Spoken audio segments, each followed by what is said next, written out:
बोल तो वो ऐसा करना, ये सियासत वो नहीं है।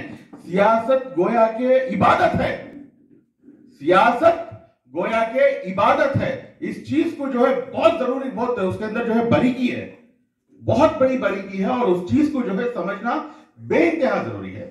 मैं आप लोगों को जो है बहुत कॉन्ट्रोवर्शियल स्टेटमेंट दिखता है क्या भाई नो सियासत को इबादत बोलते, क्या बोलते? यस, आप कोई भी अगर उलमा इकराम आपके करीब में है तो उनके पास जाइए, बैठिए, उनसे बात करिए, तब जाके आप लोगों को जो है मालूम होता। क्योंकि मैं एक आलिम दीन नहीं हूं, लेकिन अल्हम्दुलिल्लाह अल्लाह का एहसान है कि आलिम दिनों के साथ ही जो है मेरा उठना बैठना खाना पीना सब कुछ उन्हीं के साथ होता। और अल्हम्दुलिल्लाह अल्लाह ताला जो है मेरे को दीनी दुनियावी इल्म के साथ जो है दीनी इल्म से भी जो है नवाजा है। आप लोगों को जो है कई लोगों को मालूम भी होगा, मौलाना सैयद अबुल हसन नदवी, मौलाना सैयद अली हसन नदवी रहमतुल्लाहि अलैह एक बहुत ही बड़े आलिम दीन थे। All India Muslim personal law board जिसकी बुनियाद के ऊपर कायम हुआ, उसके फर्स्ट जो है फाउंडर थे। आप जैसी शख्सियत क्या फरमाए सियासत के ताल्लुक से, और सियासत क्या है असल में, उसके ऊपर एक मरतबा आप लोग नजर दौड़ाइए। आज जो मौलाना अली मियां रहमतुल्लाह है, हजरत अभी भी जो है all India Muslim personal law board के प्रेसिडेंट है हजरत, उनके मामू इंतकाल कर गए में जो मदरसा है उसके बानी है हजरत। हजरत बहुत अच्छे अंदाज में बोलते रहे कि सियासी शऊर, अगर एक कौम में 5 वक्त के नमाजी नहीं बल्कि रोजाना जो है तहज्जुद गुजार, पूरे के पूरे A to Z तहज्जुद गुजार बन गए। हम लोग जितने भी यहाँ बैठे हैं, पुंगनूर में जीतते हैं, आंध्रा में जीतते हैं, इंडिया में जीतने हैं, सबके सब 5 वक्त के नमाजी और तहज्जुद गुजार भी बन गए। लेकिन वो कौम के पास, मतलब हम मुसलमानों के पास सियासी शऊर उसके अंदर से सब्ट्रैक्ट है। सियासी शऊर बोले तो राजकीय चैतन्यम, सियासी शऊर बोलते हैं। सियासी शऊर उसके अंदर से सब्ट्रैक्ट है, तो समझो कि हजरत फरमाते हैं कि आने वाले दिनों में 5 वक्त की नमाज दूर की बात है, 5 वक्त की अज़ा भी देना तुम्हारे वास्ते मुश्किल हो जाता है बोलते। एक मर्तबा इस चीज की गहराई के अंदर सोचो। इसके अंदर सियासी शऊर बोले तो तलवे चाटना नहीं है, राजकीय चैतन्य बोले तो एक रेड्डी के पीछे, एक कम्मा के पीछे, नहीं तो एक और जो है गैर मुस्लिम के पीछे जो है जाकर हाथ बल लेके खड़े होना, यह सियासी शऊर नहीं है। सियासी शऊर उस चीज को कहा जाता कि आप अपने हुकूक को अपनी बलबूते के ऊपर जो है छीनना, लेना, मांगना नहीं और भीख मांगना नहीं है। हमारे हुकूक को जो है हम लोग छीनना, यह सियासी शऊर जब तक उस कौम में नहीं आता तब तक उस कौम को कोई भी बदला नहीं सकता। और कुरान में खुद अल्लाह ताला फरमाता है कि जब तक आप अपने हालात बदलने की कोशिश नहीं करेंगे तब तक अल्लाह रब्बुल इज्जत भी जो है आपके हालात को नहीं बदलेगा। जब तक आप गुलामी से बाहर नहीं निकलेंगे, जब तक आप तलवे चाटने से बाहर नहीं निकलेंगे, जब तक आप अन्ना जय अन्ना, वो अन्ना ये अन्ना बोल के जब तक उसके पीछे चलेंगे तब तक आपके हालात हरगिज भी चेंज नहीं हो सकते। मुझे एक बात बताइए, आपके पुंगनूर शहर में मुसलमान कितने हैं? जहां तक मैं जानता हूं, पुंगनूर शहर में अगर कोई भी एमएलए बनना हो या एमएलसी बनना हो या कोई कॉर्पोरेशन में जो है उन्हें कुछ एक ओहदे को हासिल करना हो, आप लोगों के वोट के बगैर नामुमकिन है, नामुमकिन है। क्या मैं कुछ गलत बोल रहा हूं तो आप मेरे को रोक सकते हैं। आप लोगों के बगैर नामुमकिन है। अब मुझे यह बताइए कि पुंगनूर से कभी मुसलमान एमएलए बना? क्या कभी पुंगनूर से कोई एक जो है म्युनिसिपल का जो है चेयरमैन कुछ बना? ये आज के हालात भी यही है। तो मैं यहां पर क्या बोलता हूं, ना तो मेरे को चंद्रबाबू नायडू से मोहब्बत है, ना तो जगन मोहन रेड्डी साहब से दोस्ती है, और ना ही उनसे दुश्मनी है। मेरे को दोनों भी मेरे वास्ते एक बड़ा चोर एक छोटा चोर, खुले अल्फाज में बोलना बोलते, दोनों भी चोरा चोर, एक जना बड़ा चोर एक जना छोटा चोर, 19-20 का फर्क मेरे नजर में। लेकिन उस माइनॉरिटी हकुला परिरक्षण समिति के मुतालिक मैं आप लोगों के सामने मैं ये लेके आना, इस बात को जो है लेके आना चाह रहा हूं कि जब तक आप अपने बलबूते के ऊपर, आपका एक पावर, आप लोगों का जो है एक सियासी शऊर जब तक आप पैदा नहीं करेंगे कौम और मिल्लत के अंदर, तब तक आप लोगों को जो है इसी तरीके से कुचल के रख दिया जाता। आज पूरे सूबे आंध्र प्रदेश में आप जानते कितना है, परसेंटेज कितना है जानते हैं आप लोग? मुसलमानों का परसेंटेज जानते हैं? ऑफिशियल सेंसस के हिसाब से 8.9% है। ऑफिशियल 2011 के सेंसस जो है उसके हिसाब से 8.9% है, और जो अनऑफिशियल अगर आप आपके हिसाब से देख लेंगे तो ऑलमोस्ट 13% आराम से है। हम लोग 13% है। अब मुझे इस बात का जवाब दिया आप लोग कि रेड्डी कम्युनिटी जो होती है, वो रेड्डी कम्युनिटी पूरे स्टेट में कितने परसेंटेज है बोलो आप मुझे? 2 to 3%। कम्मा कम्युनिटी, जिस कम्युनिटी से जनाब चंद्रबाबू नायडू ताल्लुक साहब का ताल्लुक है, जिस कम्युनिटी से जो है तेलुगु देशम पार्टी का ताल्लुक है, वो लोग पूरे स्टेट में कितने हैं मालूम आप लोगों को? फिर क्या हो गया हमारे को? हम कहां हैं? सोचने की बहुत जरूरत है, बहुत जरूरत है सोचने की। जब तक हम मुत्तहिद होकर, मैं ये नहीं बोलता कि सीएम हमें बन जाएंगे, मैं ये नहीं बोलता कि भाई पूरा हमनाथ मिल जाए, नहीं। जनाबा दामाशाह बोलते अब 100 जने हैं, 100 में से हमें 13 जने नहीं, ऑफिशियली ले लेंगे भाई 9 जने है। अब 100 जना को अगर कुछ तो भी एक चीज जो है देते हैं, 100 एपिला बांटते हैं, तो 9 एपिला हमारे कौम को मिल जाना बोल तुम्हें, क्या कुछ तो गलत है उसके अंदर? कुछ तो गलत है। नहीं तो बाजू वाले का मुंह मार को वो भी हमनाश मिलना बोल के बोल रहा हूं क्या? नहीं ना। जो हमारा हक है वो हक हम लोग जो है इतने लोग रहकर, लेकिन इतने बड़े बड़े बातें हम लोग करते हैं, बड़े बड़े जलसे चलाते हैं, बड़े बड़े मजमुआ में जो है बड़े बड़े बातें करते हैं, लेकिन जब हुकूक की बात आती तो जाकर जो है बाजू में खड़े होते ही उन गले में हाथ डालते ही हो गया हिस्सा खत्म, हो गया हिस्सा खत्म। अभी क्या भी जरूरत नहीं, हमना अभी क्या भी जरूरत नहीं है। मतलब आपके पास ईमान की कमजोरी कौन से रेंज में है बोले सो चीज वहां पर जो है आपको पॉइंट ब्लैंक में नजर आती है। मैं आज आप लोगों के सामने पूरी चीजें जो है बाला ताक रखते हुए, आज हालात क्या है, आज हालात किस तरीके के साथ जो है बद से बदतर होते जाते हैं, ये चीज के ऊपर जो है नजर डालने की जरूरत है। आज सिर्फ और सिर्फ मुसलमान जो है सिर्फ अपने लिए काम नहीं करता, मुसलमान जो है सारे माशरे के लिए काम करता, लेकिन हमें खुद हमारे लिए काम नहीं कर ले सकते हैं। आज हमारे जितने भी जो है एमएलए या एमएलसी जितने भी है, इससे पहले देखे तो कोई भी नहीं था ना भाई? इससे पहले की हुकूमत में था क्या?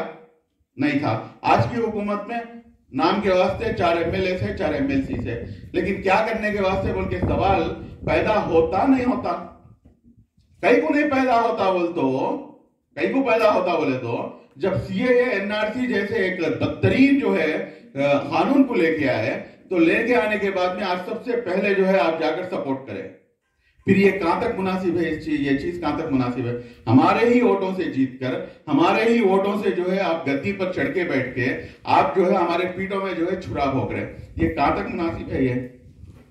ये एक नहीं, आर्टिकल 370 ले लो, इंस्टेंट ट्रिपल तलाक की बिल ले लो, हर एक बिल को जो है पॉइंट ब्लैंक में जो है सपोर्ट करते जाते हैं। कब तक हम बर्दाश्त करेंगे? मैं इनके बारे में बोल रहा हूं, तो फिलहाल इन्हों अधिकार में आने से इनके बारे में बोलना पड़ता, जब उन्हों अधिकार में थे तो उनके बारे में माकूल बोले और बोलेंगे भी इंशाल्लाह आगे। लेकिन जब तक हम अपने हालात नहीं सुधारेंगे, जब तक हमारे को जो है जो हमारे हक हैं वो हक जब तक हम हासिल नहीं कर सकते, तब तक हम कुछ भी नहीं कर सकते। मैं बहुत सिंपल सीधे साधे अंदाज में आप लोगों के सामने एक ही बात बोलना चाह रहा हूं कि अल्लामा इकबाल रहमतुल्लाह अलैह का एक जबरदस्त शेर है। वो शेर अगर समझ में आए कि खुदी को कर बुलंद इतना, खुदी को कर बुलंद इतना कि हर तकदीर से पहले खुदा बंदे से खुद पूछे बता तेरी रजा क्या है। आपको उस मुकाम के ऊपर पहुंचना है कि ये रेड्डी कम्मा कापू कोई भी रहने दो, उन्होंने खुद हाथा बन लेके तुम्हारे घर के सामने खड़े होना और आप लोगों के लिए जो है आपके वोट के लिए उन्होंने भीख मांगना। लेकिन उन्होंने भीख नहीं मांग रहे, बल्कि तुम नहीं डाले सरकार भी किसे डालता अगर बोल को उल्टा रुआब कर को तुम्हारे हाथ वोटा दलाले को, फिर तुम्हारे ऊपर ही जो है आजमाइशी करते हुए जाते हैं। तो अब इससे बढ़ की बदतरीन हालत और कौन सी तो हो सकती है बोलो? गुलामी के अंदर जिंदगी गुजारना क्या मुसलमान के करूंगा? आप ये बताओ सही ना भाई? जिनको मैं अपना रोल मॉडल समझता हूं उनके जैसा दिखने की, उनके जैसा बात करने की, उनके जैसा काम करने की हम कोशिश करते हैं। अलबत्ता ये बात अलग है कि हम उनकी पैरों की धूल भी नहीं है, वो एक अलग बात है। लेकिन हमारे लिए कंपैरिजन, हमारे जो हीरो हैं वो खातिमुन नबीन हजरत मोहम्मद मुस्तफा सल्लल्लाहु अलैहि वसल्लम है। क्या इसके अंदर किसी भी तरीके का डाउट है भाई? किसी को कोई डाउट है? सवाल ही नहीं, आवाज आना भाई, हुजूर के बारे में बात होती है। हुजूर सल्लल्लाहु अलैहि वसल्लम जो है हमारे सबके हीरो हैं। तो मैं आप लोगों को कहीं को मैं ये चीज के ऊपर तवज्जो दिला रहा हूं। तो हुजूर सल्लल्लाहु अलैहि वसल्लम को नबूवत कब आई? माशाल्लाह 40 साल की उम्र में नबूवत आई। अब 40 साल की उम्र में जब नबूवत आई तो नबूवत आने से पहले हुजूर सल्लल्लाहु अलैहि वसल्लम का किरदार कैसा था?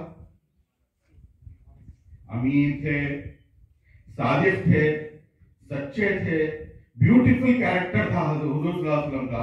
असल मतलब उतनी नुमाया शख्सियत का दूर दूर तक भी नहीं मिलती थी। यहाँ तक कि गैर मुस्लिम जो गैर थे वो लोग भी जो है उनके ऊपर उतना ज्यादा यकीन करते थे कि अपना पूरा माल भी जो है लाकर हुजूर सल्लल्लाहु अलैहि वसल्लम के पास रखते थे ना भाई।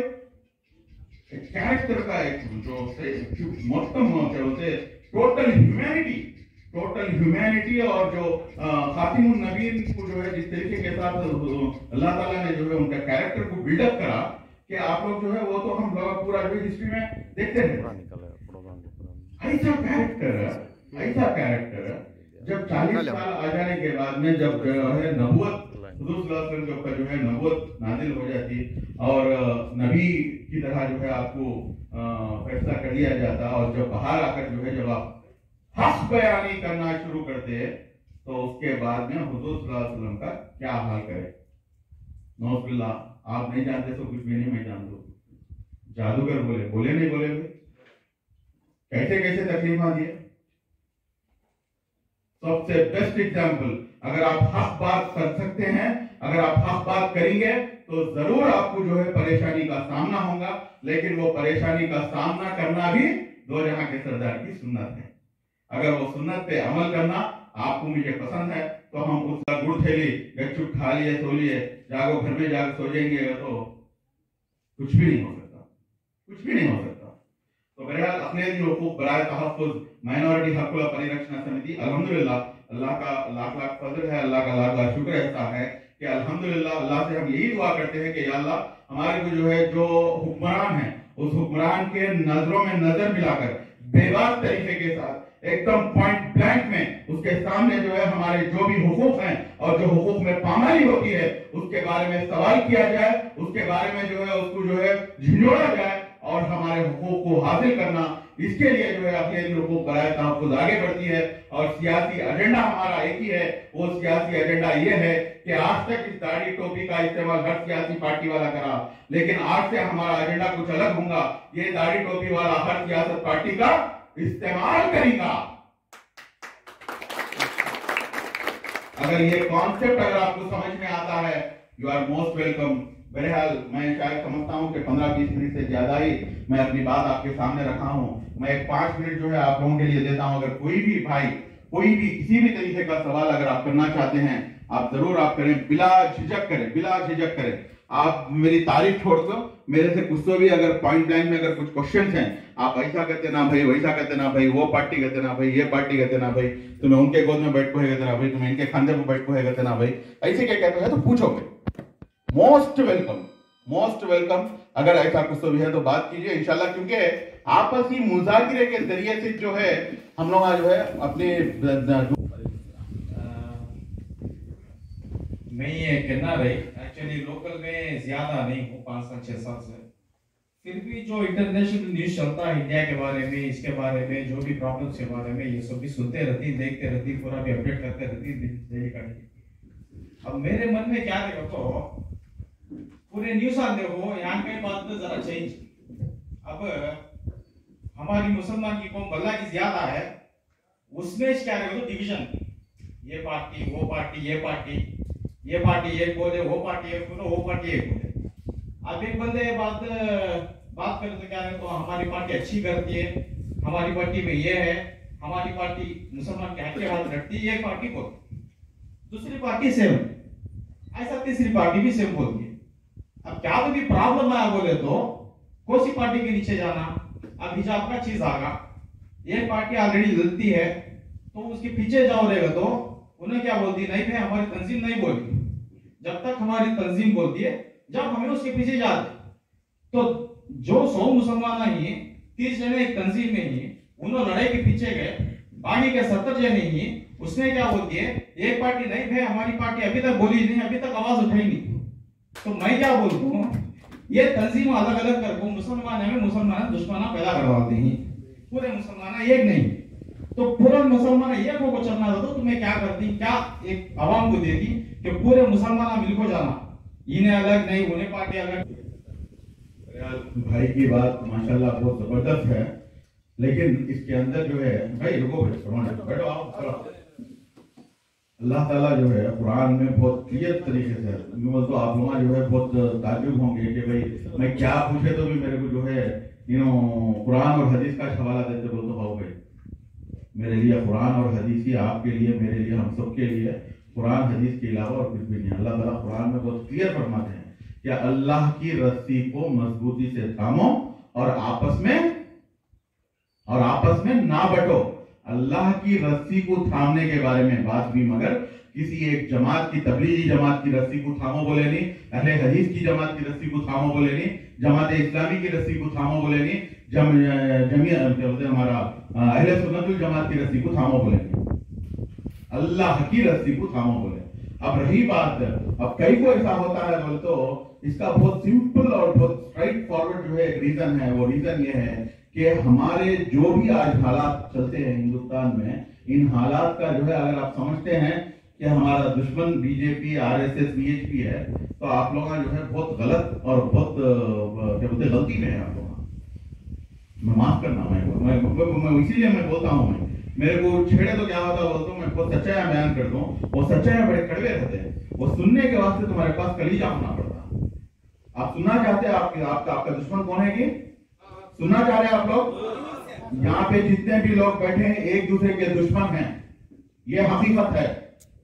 बीजेपी आरएसएस सीएचपी कौन क्या कर लेता है तुम्हारा मेरा, क्या कर सकता बोलो?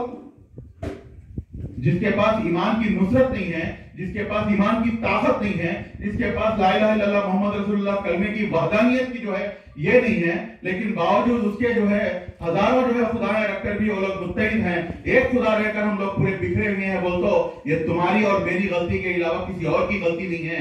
मैं तुम्हारा दुश्मन हूं, तुम मेरे दुश्मन हो, ये बात हकीकत है। और जब तक इस हकीकत से हम दो चार नहीं होते तब तक हम हमारे जो टारगेट है उसके अंदर कामयाब नहीं हो सकते। बोलने के वास्ते बात आप बहुत बड़े बड़े करते भाई, हमें बच्चे 3 जना को